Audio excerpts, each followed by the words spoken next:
My name is Aaron Falk, and for 20 years I managed to keep my past buried. I built a new life, a new identity as a federal agent in Melbourne, a world away from the dust and secrets of my hometown. But the past has a way of clawing its way back to the surface, and for me, it came in the form of a stark newspaper headline that shattered the morning quiet of my apartment. The words described a horrific murder-suicide back in Kiwara. The name at the center of it felt like a ghost grabbing me by the throat. Luke, my childhood best friend. The article claimed he had murdered his wife, Karen, their young son, Billy, and then taken his own life. It was a brutal, senseless act that sounded nothing like the boy I once knew, but 2 decades is a long time for a person to change. Just as the cold shock began to settle in my bones, my phone buzzed. It was a voice message from Luke's father, Jerry, his voice ragged with a grief so profound, it felt like it could crackle through the speaker and pull me under. He urged me, begged me, to come home for the funeral. Then came the final, chilling push. An envelope arrived with no return address. Inside was a single playing card, and on it, a few simple, cutting words were written. You lied. Luke lied, I know. Below it was a command. Funeral 2 p.m. There was no signature, but none was needed. The threat was clear. Someone knew about the lie that had defined my life, the lie that had exiled me from my own home. I had no choice but to go back. The drive to Kiwara was like a journey into a dying land. For another dangerous bushfire season this summer. To a landscape gasping for breath. The drought had scorched the earth, leaving it cracked and barren. The air a choking curtain of red dust. This was the town I had fled, and it felt like it was punishing me for leaving. I stood at the back of the small, packed church during the funeral, feeling like an intruder, a ghost haunting the edges of a grief I wasn't sure I had the right to share. A slideshow of Luke's life played on a screen, photos of him as a boy, a husband, a father. Then an image flashed up that made the air leave my lungs. It was the 4 of us.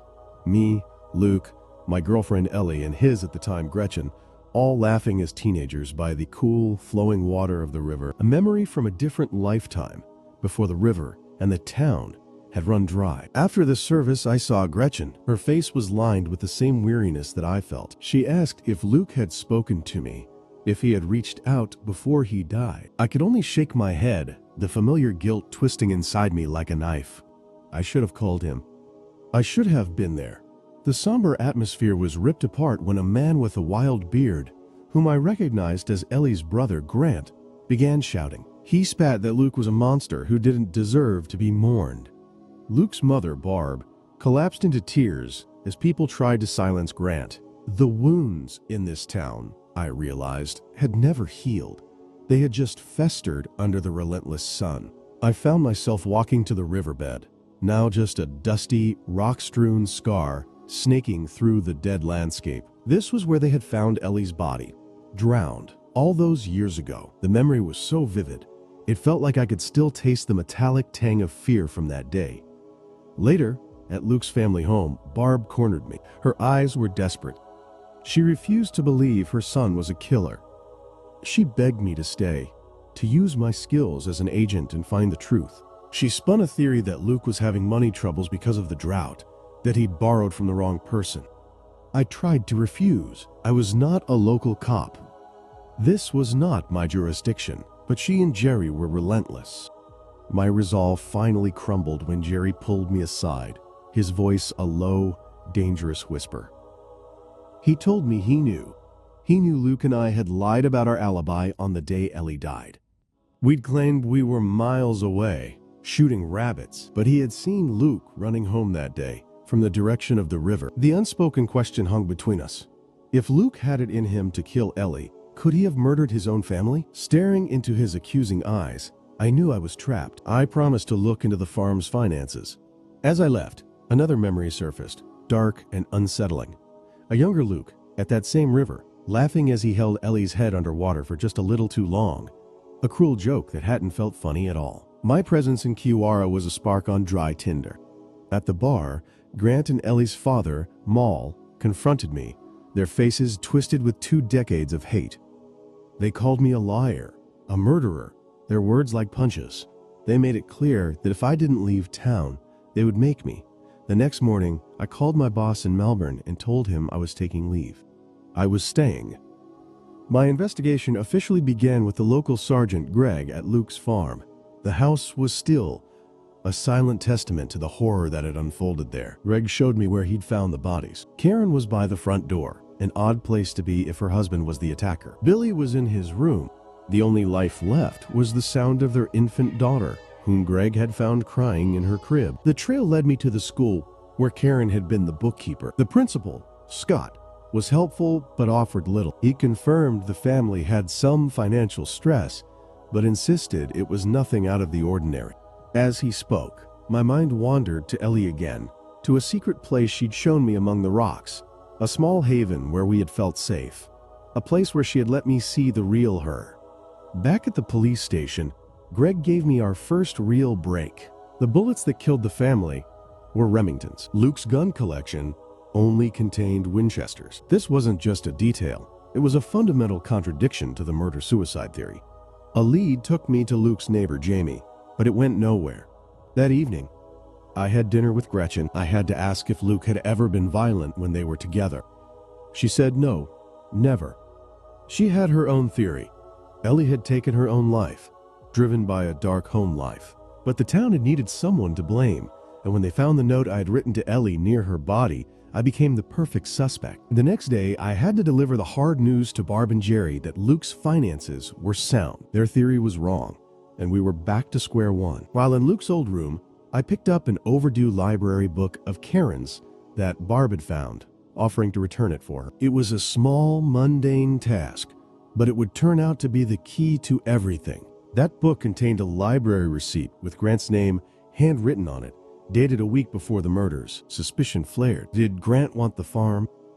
I hauled him in for questioning, but he was all righteous fury, denying everything. The town's hostility escalated. Someone left a slaughtered calf on the roof of my car and plastered my hotel door with posters branding me a killer. In my anger, I stormed out to find who was responsible and ran right into Scott, the principal. He was oddly sympathetic, inviting me to his house to wash off my car. There, I met his wife, a woman who seemed to be drowning in an unseen sorrow. Scott explained they'd been victims of a robbery back in Melbourne, an event that had left his wife emotionally unstable and had cost them a lot of money. The past kept bubbling up. I remembered that day 20 years ago, after Ellie's body was found. It was Luke who had created our alibi, Luke who had lied to protect me from the town's baseless accusations. That lie had saved me, but had forced my father and me to flee Kiwara, becoming outcasts. The threads of the present began to connect when Gretchen mentioned finding school funding applications on Karen's desk. That night, she showed me an old photo album. I saw a picture of Luke holding Gretchen's baby son. The question was immediate, and I asked it bluntly. Was Luke the father? She denied it, but her eyes confirmed they'd had an affair. In my frustration and desperation to find an answer, I accused her of the murders. She threw me out. Drowning my thoughts at the bar, I saw Scott's wife again. She was frantic, saying Scott was late. Then he appeared, his demeanor jumpy and strange. A casual question to the bartender revealed a crucial fact. Scott was at the bar every single night, and he had a gambling problem. It all clicked into place the next morning. I went back to Gretchen's and took the funding applications Karen had been studying. In my car, I saw it. Karen had flagged a $70,000 grant application as suspicious. The word she'd scribbled on the receipt wasn't Grant, as in Ellie's brother. It was Grant, as in a school grant. Scott, with his Melbourne debts and his gambling addiction, had been embezzling school funds. Karen, the diligent bookkeeper, must have discovered it. She must have told Luke, and Luke, knowing my line of work, must have told her about me. That's why my old case file was inside her library book. She was going to contact me. With Greg, I raced to the school, but we were too late. Scott had fled into the dry, waiting forest with a can of gasoline and a lighter. We chased him through the brittle trees. Cornered, he confessed everything. The theft, the gambling, and the murders of Luke, Karen, and Billy to silence them. Then, in a final act of desperation, he set himself on fire. Greg and I tackled him, beating at the flames with our jackets, trying to save both the man and the forest he was about to ignite. Greg was badly burned in the process. We saved Scott's life, but he was taken away, his confession closing the case. Luke was innocent. I delivered the news to his parents, a painful, bittersweet victory. Before finally leaving Kiewara, I went to see Gretchen one last time to apologize. She forgave me. Her love for Luke, a quiet, enduring ache. My last stop was Ellie's rocky sanctuary. I went to leave flowers a final goodbye. And there, hidden for 20 years, was her backpack. Inside was her journal. The final, most painful truth was written on its pages. She was running away from her father Maul, who had been abusing her. He must have followed her to the river that day, discovered her plan to leave with me, and in his monstrous rage, he had drowned his own daughter. I took the backpack, the weight of it, the weight of everything, settling on my shoulders. I walked away from the rocks, back towards a world of concrete and order, following the dry, empty riverbed that had held all of our town's secrets for far too long.